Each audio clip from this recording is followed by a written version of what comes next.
কেন আমের কিচ্ছু আসবে যাবে না। আছে না কিছু মানুষ সাহায্য, হ্যাঁ কিতা হুজুর কোনো কাম নাই হুজুর, একটা দাওয়াত তো শুয়ে শুয়ে দাওয়াত কেমনে খাইতো তুমি বলে দাও বুড়া মিয়া। একটা দাওয়াত খাইতো নাকি শুয়ে শুয়ে নি দাওয়াত খাইব? তো আমনেরে দাওয়াত দেয় না, এটা আমার নি দোষ। কথা বলেন না কেন? আমনেরে মানুষের দাওয়াত দেয় না, এটা আমার নি দোষ। তো আপনি মসজিদে গিয়ে বলেন এটা মাইকে যে দেশ এলাকাবাসী আপনারা যে এই যে ভুল করতেছেন, আমার মতো একজন উপযুক্ত লোককে খাওয়াচ্ছেন না। হ্যাঁ কিতে পাইলেন আপনারা? এটা একটা বিচারের কথা নেই।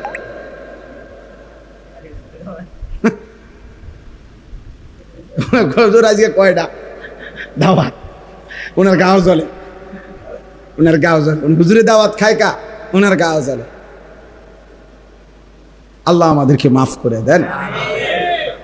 তাহলে হুজুর বলতেছি না, মানে যে কোনো মোমেন যে নামাজি, যে আখলাকওয়ালা, তো সেই হবে মোমেনের কি বন্ধু। এই জন্য ছেলেরা বাপ একজন ছেলেই শোনো, জিন্দিগি চেঞ্জ করো। কোন অসৎকে বন্ধু বানায় না, চরিত্রহীনকে বন্ধু বানায় না।